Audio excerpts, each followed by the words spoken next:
afternoon, everybody. Good Mong Namai. Happy New Year to you. Kind of a somber New Year. I'm not going to beat around the bush. It's a pretty tough blow we heard this morning. We sort of lost a national basketball icon. A lot of people still kind of don't know how to feel about that. We're hearing about a confirmed case of a viral outbreak in Santa Ana. It's great. Some of us have been to a funeral of a very tragic event in this last week. It's been a rough week overall. And I can't really think of any other response for us other than to just pray before we get started.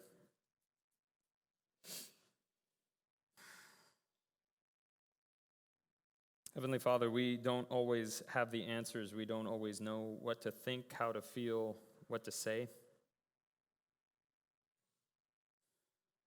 Our hearts are broken in one way or another. We are all affected to some degree, either by worldwide, national, or personal tragedies in this last week. And as a culture, you know that we tend to ignore these things and try to glaze over the mourning process quite quickly because it's an inconvenience. But Lord, you know our souls, that they are tattered, they are torn, they are worn. So God, would you come and be with us? We invite you, Holy Spirit, to come into this room, to fill our hearts, to give us hope once again that we serve the God of life, the God of comfort, the God of healing. We know that Jesus, you conquered death, and you give the hope for a new life, a new world, a new community. So Lord, will you fill us with that hope once again as we meet with you in your word, as we meet with one another, as we comfort one another, as we sing together, as we stand together, as we love one another. Will you show us how to be that community of people, Lord, because we know that sometimes when the world seems the darkest, that is when the light shines the brightest. So, Lord, will you be that light once again in our minds, in our hearts, as we come together as a community to show the world that there is still hope, that the world still moves forward, that we never forget the past, but that we are looking forward to something even greater than what life has to offer us here. And we turn our attention to your word now, Lord. We pray that you will fill us with that hope, that you'll fill us with courage, with strength, and with genuine love and passion to see your kingdom built in this world, in this nation, and in our very community here. In Jesus' name, amen. Well, we are wrapping up a five sermon series. What is this, Tony? I don't know, 4? Something like that.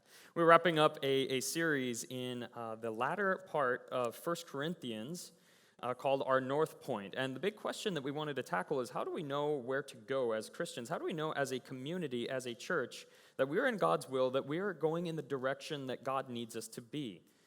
And we find several clear, helpful things that this gentleman named Paul, who happened to be an apostle, had a revelation of Jesus Christ, had said to a church in response to many questions that they had. Today's main point will be that we are seeking to build up the community. That is the main point. I will put it out there up front. And I'm going to have to work my way back a little bit to kind of prove this point, or to show this point, rather. I'd like to kind of take a moment, kind of step back and look at what Jesus is actually doing on this earth, okay? What he has done, what he is doing. King Jesus, okay, once again, he is God, came, died for us, rose again, and in the midst of all of that process in the New Testament, he has this promise for us as 21st century believers. And he says, I am going up to the Father in heaven, sit where I should on the right hand of the Father on the throne, but I am going to send my Spirit and empower each and every person who is downcast, who is broken, who is hopeless, who is confused, who is lost. I am going to send my Spirit and empower you to continue to do the work of loving others, of caring for others, of recreating this earth, of establishing the kingdom of God here in the present age. I'm going to send the Holy Spirit. And now we come to this church in Corinth. This is modern-day Greece that was established by Paul. And Paul is writing in response to many things that he's hearing about this church, not this church here, but that church then, that people were not really acting towards one another in love. It seemed like, there's this like sort of carelessness that people had about each other. There was this individualism. There was this competition. It did not look like a community that was marked by love. It did not look like a community of Jesus that they knew. This sacrificial Jesus, this loving Jesus, this Jesus that would die to be with his people. And so there's many questions that they bring up. These people were sleeping with each other, suing each other. I mean, this did not look like what we'd think of as the church. We think of like, well, it should be people who love each other. And he reminds them that, hey, remember back in the days of Acts, if you were to read the book of Acts, you had the Holy Spirit come into you. You spoke in many different tongues. If we were to look in Acts chapter 2, this was the first thing that happened when they received the Holy Spirit. It was a bunch of scared Christians that got together and they're like, I don't know, we saw Jesus, he just ascended. Let's just pray, and we'll just pray and pray like, Jesus, we need you, we need you. And all of a sudden there's this rush of wind that comes in, and all of a sudden they look up and they see these tongues on fire, and they're like, okay, Jesus, we really need you now because some alien's going to attack us right now. I don't know what that is. It's a flaming tongue. I don't know what that means. But all of a sudden, they were speaking in different languages, and they were going out and sharing with people who were different from themselves. And they were going out like, Buenos dias, Jesus Christos, el Rey. And people are like, hey, I know what he said. He just said that Jesus is the king. And he said it in my language, but he's not like me. That's weird.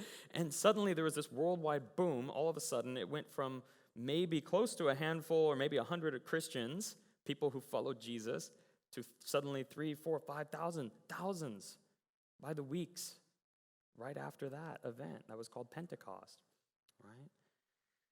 Crazy stuff. But now, this is a few years later, a few decades go by, and now the church is kind of forgetting the way of Jesus. They're forgetting about the hope. They're forgetting about the love. And they're kind of reverting back to, well, I think that I'm a little bit better than this guy. I'm a little holier than her. Why is she wearing that? Why is he like this? I'm smarter than there, but not quite here. And they just get lost in all that's going on around them. And so Paul writes to them, and he's like, look, let me remind you in each case what is going on, that God is actually working in you. Can I share something that I know for sure that God is still working, even in the midst of like lots of bad news? I'm encouraged. Right before this service, now I wasn't here last week. I was in the mountains with a bunch of youth. I'm the youth pastor, so that's where I have to be, in the mountains with the youth. We got to see something amazing. When God shows up and works, it's like mind-blowing. Now, for about 2 years, the last 2 years, I've been like beating my head over like, how does that expression go? I don't know. I was hitting my head. I didn't actually literally hit my head, but in my mind, I'm like, wow, what is going on? The youth of this next generation, they're just so it's like they don't care. I'm like, how was the message? They're like, oh yeah, I had a lot of messages. I'm like, no. How was what spoke to you? Did you like this? Did you like that? Did you hear something from God? Nothing. They wouldn't sing for 2 years. It was like the quietest trailer over there. I kid you not. You walk over there and we're like trying everything. Like, God, we love you. We need you. And most of them are like, are we done now? Okay. When we were up there last week on Saturday, there was a message that was given. It wasn't really even a mind-blowing message or anything. It was probably something we've all heard if you've been around the church for a while, But yet, one by one, these kids were standing up and crying and asking to receive prayer, and they were praying for each other. And by the end, we were worshiping, and all of them sang. I kid you not, like all but maybe one kid. I will find who that kid is. I will find that one. I will not stop until he comes home. Okay, but I kid you not, the worship team just stopped. It was down to an acoustic, and it was just their voices. And it was like, Danny was there as well. He was like, dude, it was like a wall fell. It was crazy. It was this invisible barrier that we could not see. And suddenly I would ask even the quietest ones, I'm like, hey, what you thinking about? What'd you think of the message? And they're like, I need to change. I need Jesus. I'm like, whoa, this is crazy. Like, all of a sudden, there was not a particular moment. We weren't feeling as a team particularly spiritual or anything. We were just like, God, I'm out, man. I don't know. Can you just show up and do something? I don't know what to do. I really don't. We didn't as a whole church, as a team. Like, even Pastor Tony admitted, he's like, oh, we guys just got to pray. I don't know, I'm out, out of tricks, I've got nothing. But Jesus showed up. And I just had a mom just before this service come over to me, and she's like, can I just talk to you real? I'm like, well, I got to go, read this thing. And she's like, I promise, it's just a second. And she was in tears. She's like, I just want to share, like, last weekend, my sons came home, and they would not stop talking about their experience with God. And they would not stop talking about, like, how excited they were about, the retreat and the things they've learned. And they're excited to come back and want to hear more. Like, they're watching sermons and listening more. And they're thirsty for the Word of God. And that's exciting. So I just wanted to share that. Just when God shows up, like, it really is amazing. It's astounding. So I wanted to share that just to encourage you. But also, it does tie into the message quite well. Hi, come on in. It's a good time to come in. That's a nice oh yeah, and that looks good. Yeah, that's good. You look like Lee C, actually. Come on in. So God shows up, right? He shows up, and he works. Not only does he just show up, and everybody has this experience emotionally where it's like, I love you, God. I love you, everybody. It's so great. But he actually uses us. He empowers us to empower and encourage and exhort and to do all this with one another. Okay? Jesus' ministry continues. It's not just some personal thing. It was not just I guarantee if any of one of those kids went into the mountains by themselves and sat in a room just like we did, nothing would probably happen. It was that we were all together and everybody could see and not deny that God was at work. So in this church in Corinth, we have a bunch of people who, yes, they've accepted Jesus. Yes, they've had that emotional experience, and they were given these gifts of teaching and of comfort and of healing, but they were not really using them to the fullest of the degree. In fact, they were saying like, well, I'm a better teacher than her. And some people were saying, well, he's better at comforting. I love going to this person, not that person. And there was more division. So Paul writes in 1 Corinthians 12, hey, let me remind you of what these gifts are for. They're given by the Spirit. Okay, this is just a quick recap of the last 2 chapters, and I'll get to 14. And it's actually a pretty short message after that. 1 Corinthians 12, he's talking about, hey, these gifts are given by the Spirit of God. Don't forget who saved you. Don't forget whose spirit you are carrying. It is the Holy Spirit of God. It is not of you and yourself, okay? Secondly, they are not to be used just for yourself. They are for who? Everyone. It is for a community. You see, Jesus actually was recreating humankind in a sense. He envisioned and empowers us to build this new community. In fact, the Bible ends with a new earth, literally. We don't die and go up into heaven and play harps, but literally John said, no, I saw this vision of a new earth coming down to us. That's crazy.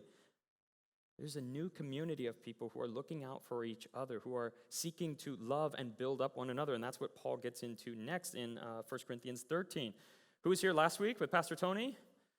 Raise your hand so I know. Okay, I wasn't here. I don't know. I didn't watch the YouTube video. Okay, I'm sorry, tech team. I'm sorry. Was there one? I didn't see it. I looked. We'll talk. Okay, we'll talk. You'll be so convicted by the end of this message. You'll be like, I'll post them all up today. 1 Corinthians 13 is a chapter about love, right? He did preach on that, right? Okay, and it was about love? Okay, thank God, it should be, because that's the biggest thing. He stops in the midst of everything. He's like, desire these gifts, church. I want you to be built up. I want you to be encouraged. I want you to be led and convicted, and I want you to be free. But at the same time, I want you to desire this thing. This is the motivation. This is where we are headed, is love. That everything we do as a church should be out of love. And that's where we find ourselves at the very end of chapter 13, which I'll reference again in a few moments. That love is the aim, right? 1 Corinthians chapter 14 is where we find ourselves today. So open up your Bibles to chapter 14, verse 1. We're going to go through verse 12, and then we'll sort of break this down. So he continues on from 13 into this and ends with this. Chapter 14, verse 1. Follow the way of love and eagerly desire gifts of the Spirit, especially prophecy. For if anyone speaks in a tongue, does not speak to people, but to God. Indeed, no one understands them. They utter mysteries by the Spirit. But the one who prophesies speaks to people in their strengthening, encouraging, and comfort.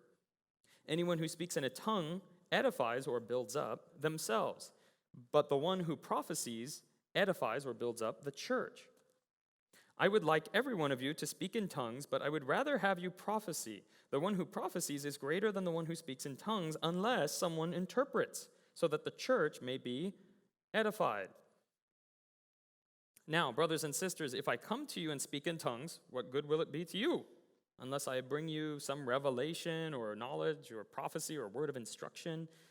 Even if in the case of lifeless things that make sounds, such as a pipe or a harp, how will any one of them know what is in tune, what is being played, unless there is a distinction in the notes? Again, the trumpet does not sound a clear call. If the trumpet does not sound a clear call, who will get ready for battle? So it is with you. Unless you speak intelligible words with your tongue, how will anyone know what you're saying? You will just be speaking into the air. Undoubtedly, there will be all sorts of languages in the world, yet none of them is without meaning. If then I do not grasp the meaning of what someone is saying, I'm a foreigner to that speaker, and the speaker is a foreigner to me. So it is with you. Since you are eager for gifts of the Spirit, try to excel in those that build up the church. Okay, we have already prayed. Let's dive right into it. I'm going to frame this sermon largely on the three imperatives or the commands that we have from Paul. Okay, the very first one that we find is pursue love or follow the way of love. Okay, as a church, how do we know our north point? As Pastor Tony said last week, one of the aims in our ministry is love. We do not do anything, or we should not do anything as Christians and as a community without kind of double checking the motivations or what is behind things. And that should be in love, and that's in 1 Corinthians 13. That means, this is very simple, this is a very simple and short point, but that as we interact with each other in small groups, as we make decisions as deacons or as elders in the church, as we are in discipleship relationships, as we're talking and walking together in life, we should double check, why am I really doing what I'm doing right now? Why am I having this conversation? Is it because I want you to like me more? Is it because I want you to think I'm smart because I know lots of cool things? Is it because I'm lonely and I need you for something? Or is it truly selfless? Because as we read through the description of what love looks like in the great love chapter, it seems as though that sort of love, that agape love, is more selfless. We're not doing things out of some sort of individual or consumerist gain. I want to do this because, and so when we check ourselves like that constantly as a church, we know that we are on track, or this, I'm going to paint a picture, okay, and I'm going to keep referencing this, so pay attention, this sort of route or this road of love, okay, picture your favorite freeway traffic, okay, no, not traffic, picture your favorite freeway. You don't have one. Okay, picture your favorite road. You don't have one. Okay, picture a route. Okay, maybe it's in the forest and it's like this nice little paved area. Okay, that's much better. And there's a ton of traffic on it. Okay, that is the road that we must follow as a church, as a community of believers, and as individuals following after Jesus. And that is paved by love, and the destination is love. Okay, the destination is Jesus. Okay, now when do we notice we start going off-roading? Okay, so when we don't see ourselves and our church lining up with some of these descriptions that we see in 1 Corinthians 13, when we're impatient with each other, when we start comparing each other, when we start doing things by ourselves, when we start doing things because we want individual gain, we start going off-roading. We are not pursuing the way of love, we're pursuing our own sort of route. So it's important when we talk about North Point that we are constantly pursuing, as Paul says, the way of love. But this was the kind of conundrum to me, or the sort of, that is the right word, I'm not sure. This was what was confusing to me, okay, because he says, okay, follow the way of love and eagerly desire these gifts. So how do these gifts of the Spirit, like we're so confused about this, how does this sort of play into everything? He says, eagerly desire gifts of the Spirit, especially prophecy. For if anyone who speaks in a tongue does not speak to people but to God, indeed, no one understands them. They utter mysteries by the Spirit. But the one who prophesies speaks to the people for their strengthening, encouraging, and comfort. Okay, wait a minute, Paul. So we have gifts. We're a church. We're a community of different people with different abilities and talents. Okay, we're the Avengers. I got it. You want us to love and go after love, and that's sort of the route, no matter where it goes. Whether it's in the mountains, whether it's in the valleys, in the swamps, it can be a scary place. Sometimes love is like, okay, great, everything's joyful. Sometimes not so much. How am I supposed to know where to go? And what is this thing about prophecy, and how does this all play into everything? Well, what he's doing is very clever. He compares and contrasts two different gifts within the church, okay? And I have to be sensitive about this because some people have these gifts. He compares prophecy and the gift of tongues, okay? He says, pray, especially seek after the gift of prophecy. What is the gift of prophecy? Okay, I have to step back and take a teaching moment.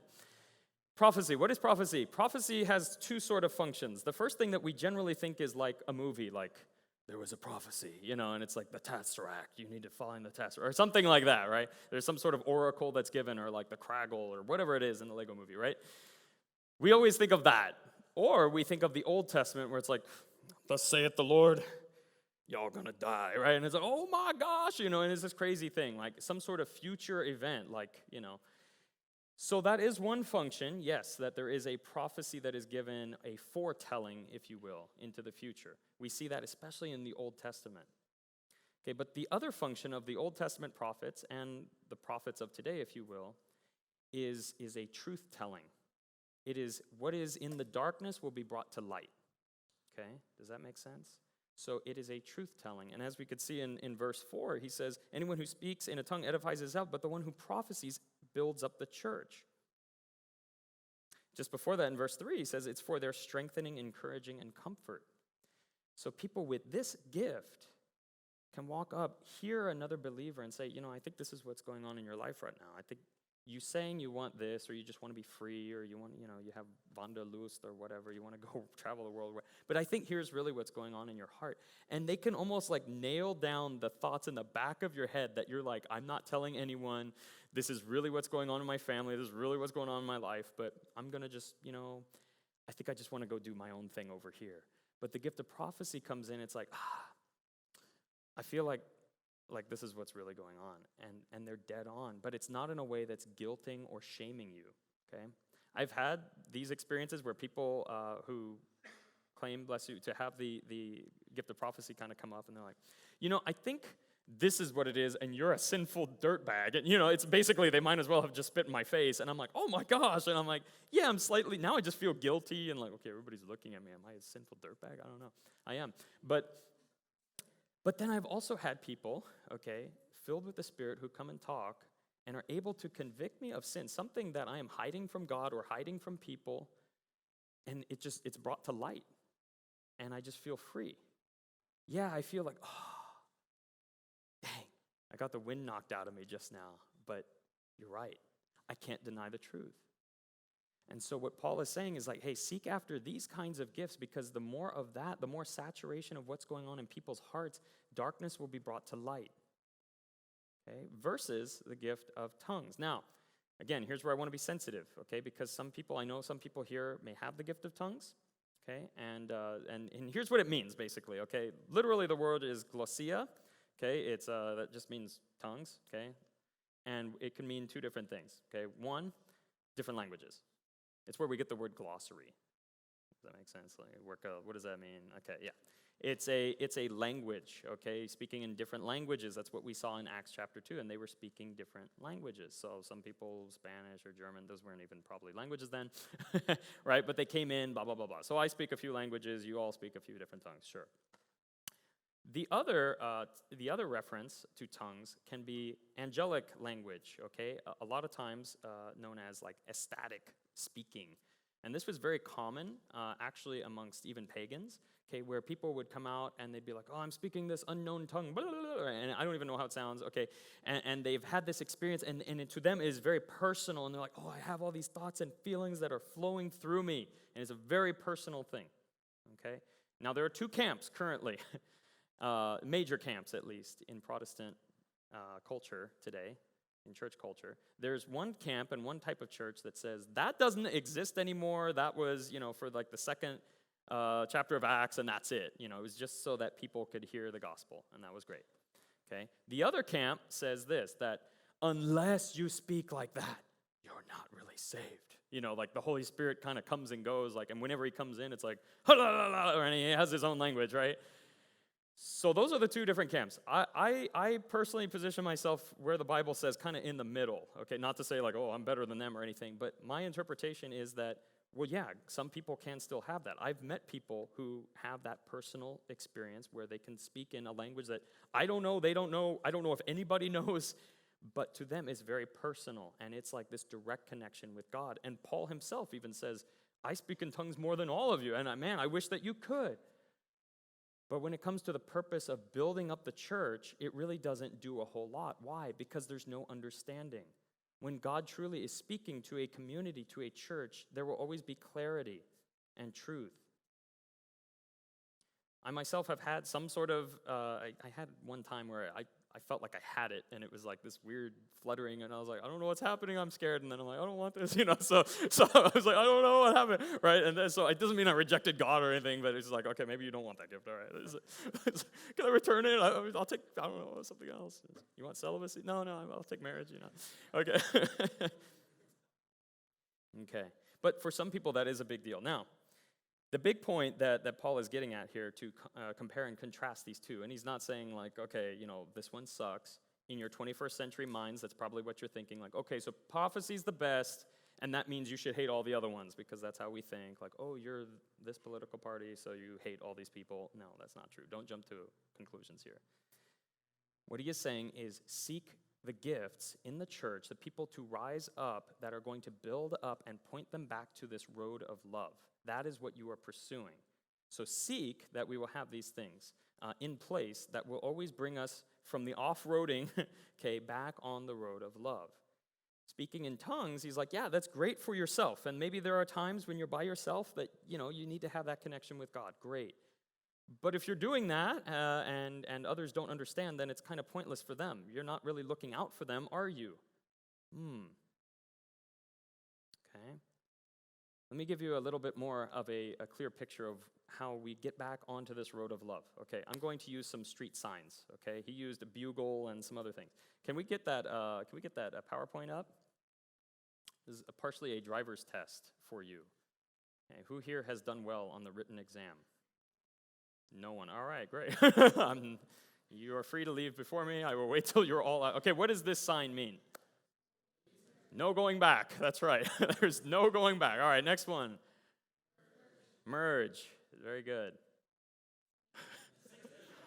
Yeah. You might need your eyes checked for that one. I don't know. Okay, next one.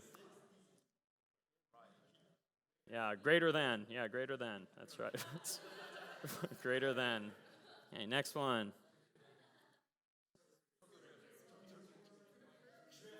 Octopus cars. I see octopus cars. They are coming. I don't know. Is that slippery or is that curved road? I'm creating division in the church right now. I don't know. I don't know what it means. They're going to revoke my license if I say this on camera. I don't know what it means. I'm just careful. But, it doesn't apply to me because I usually have other people in my car. Okay, what does this mean? Slow down. California roll. Look both ways. Okay, just stop there. Stop there for a minute. Okay, stop there for a minute. All of these signs are very helpful for us, are they not? Now let me ask you, when you get on the road to go to your destination, do you get on the road for these signs? No, you do? I mean, you must be really bored. Like, I haven't seen a stop sign in a while.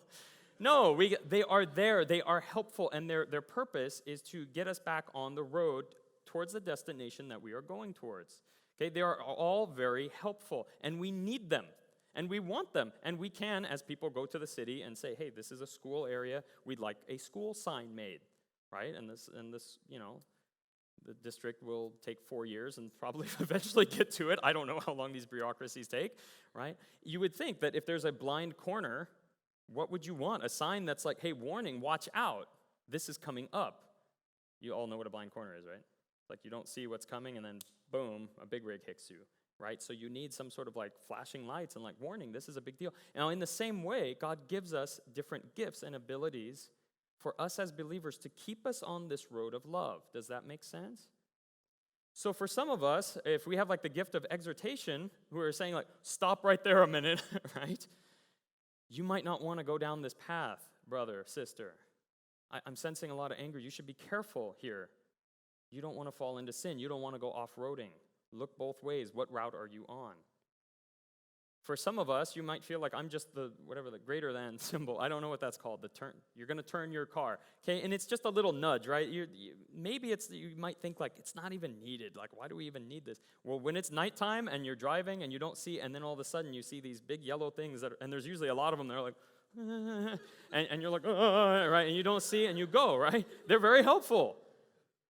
And some of you might be like, I don't have any of the big flashy gifts. I'm not a stop sign. I'm not a preacher, or a teacher. I'm not admin. I don't know, but I like to just help people and be around and be available for people. Hey, that's a gift from God.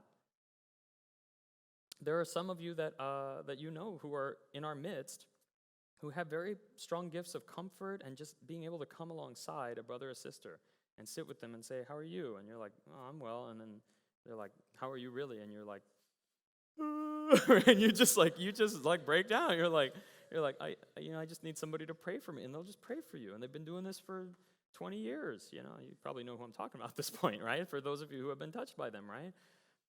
So each sign is a little bit different, but the whole point of them is not, you don't go driving looking for signs. It's not like Pokemon signs. They're there to help you get back on the road of love towards Jesus. Okay? Now, let me show you the next sign. What is this? Yeah. Yeah, what would you do in this situation? Thor's hammer? I don't know what's happening, right? Now, this is a sign from another country. Okay, this is a sign from, not Germany, it's from the, you guys always think it's something from Germany. Just because I'm German doesn't mean I think about it all the time. Okay, this is from the UK, all right? This is from the UK. And now if you posted this, beware, that's a good guess. I'll show you. Okay, just show them what it is. They're going to ask. All right, T-junction with priority over vehicles from the right. All right, I still don't even know what that is. All right, so if you posted this and you explained it, I still would fail. I think I get it. It's like they're coming and you got to watch because they drive on the, I don't know. I don't know what it means. Anyway, the point is not this, okay? Get it off the screen because they're going to keep staring at this. Just stop it. Okay, yeah, go back to the spinning thing. The point here is that if you posted this sort of sign, right, it has meaning for some people, but not everyone. So it's not very helpful. And if anything, it's going to freak them out, okay, right? In the same way, Paul's like, look, if you guys were all just talking in tongues all the time and you brought new people into the church, they're going to be like, what's this about? And I'd probably be like, yeah, let's go get boba, actually, right? But the whole point of having these gifts is to point people back to God. Now, again, that's not saying like that's a bad sign or like having that gift is bad. No, not at all. But the idea here is that we come together to push each other back towards the road of love, and that's investing in each other's lives and using the gifts that we have to get people back onto this road. Okay? Using the sign that God has given you, the road sign, if you will, the gift that God has given you to encourage, to comfort, to push. You come here as a community to help one another and to love one another and to push each other. Each week is different for everybody. Okay, some people I talked to just before service, they're just like, well, I actually had a great week. It was a great New Year's. We had fun. Some people have been through a lot. It's like, dude, this was like one of the worst weeks of my life. I'm like, But we come together as a church to love and to comfort one another, to instruct one another. Some people are like so far gone, and they need somebody to come in and be like, hey, can I just, you can make a U-turn right here. I am the U-turn sign. You need to come on back to Jesus, and you know that you have that gift in you.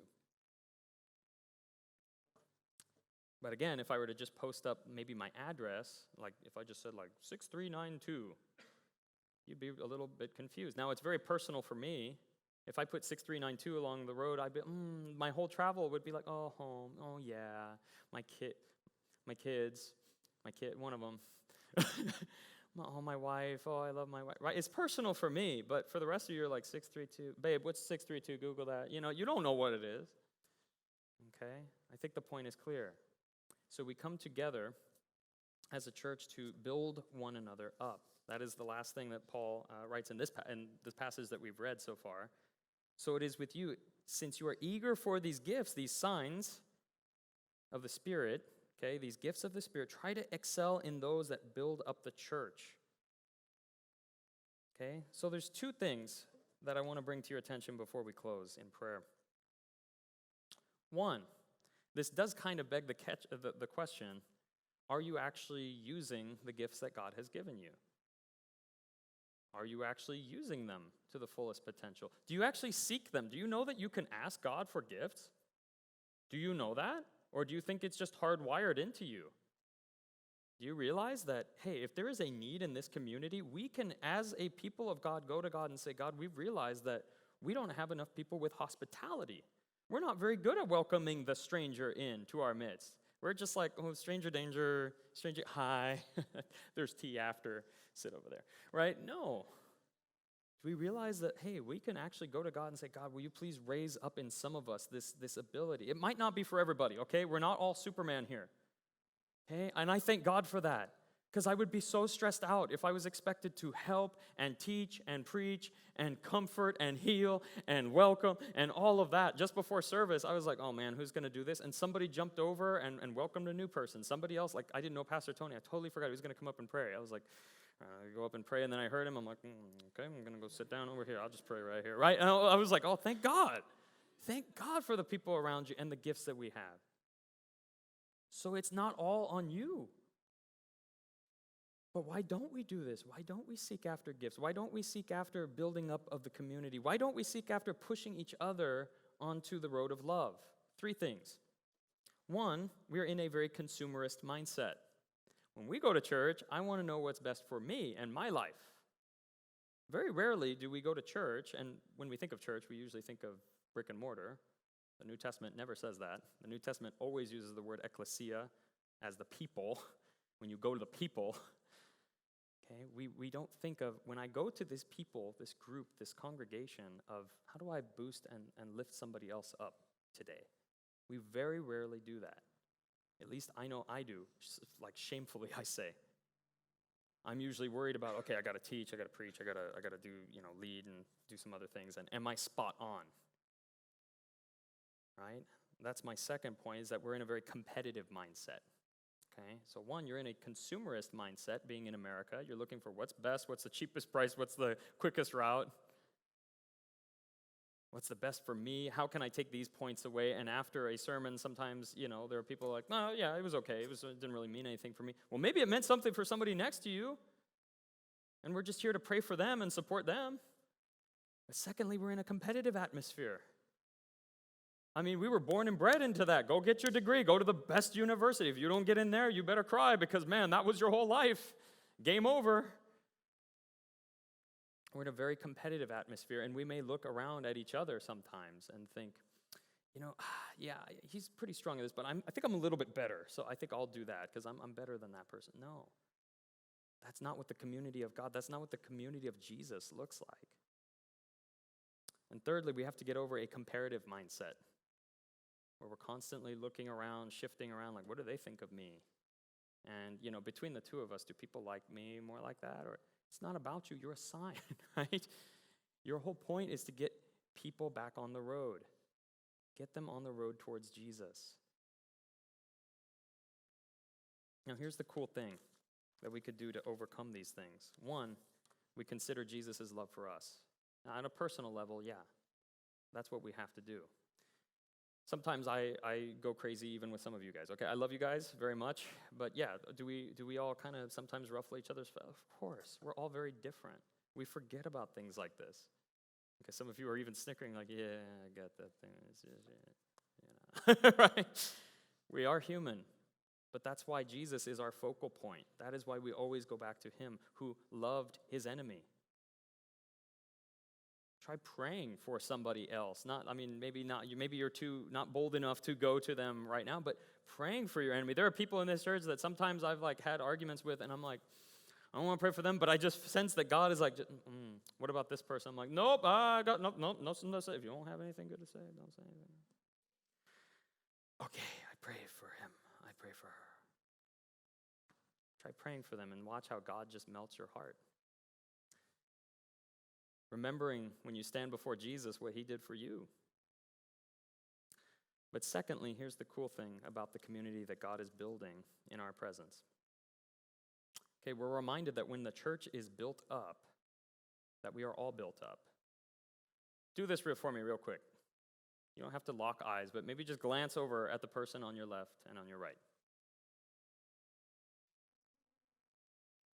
Okay, just glance over real quick, yeah. Vonnie, I'm here. I'm on your right. Nobody looked at me when I did this last time. I'm still a person, okay? I know I'm here, but come on, all right? I'm like at the end of every aisle, and everybody's like, okay, there's just a right or a left, and that's it, okay. Okay, imagine the community like this. Imagine the community of God, where everybody on your left and your right, okay, is looking out for your best interests and how to push you back onto the road of love. And imagine that you are here for the person on the left and on your right, and how you can best help and instruct and exhort and prophecy and all of it, and love and encourage the people on your right or your left. And when you're focused on doing that and pushing them back onto this route of love, you're less focused on yourself and thinking about, well, they never do that for me. You don't have to worry about that. You know that this whole community is saturated with people who are going to love one another constantly. That was Jesus' prayer for us. Father, make them one as you and I are one. That's a really bold prayer, and that's a hard one. Because we as humans have so many things that we're like, no, but there's so many barriers and boundaries that I can draw easily. But in tearing himself apart, Jesus brought us together. And he seeks for that. God, make them one as you and I are one. So seek after the building up of this church, and you yourself will also be built up. You don't have to worry so much about striving to be the best at something. You're already loved and accepted by Jesus, and you're loved and accepted by all of us.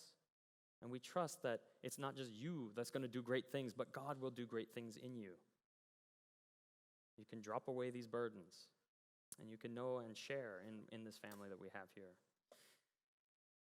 So the route and the destination is love, okay? We're called to seek gifts, okay? Desire gifts, church, and especially desire for the building up of this church, okay? Those are the main points today, the building up of the church. And let's pray, and I have some bold prayers for us, so let's bow our heads and let's get into this.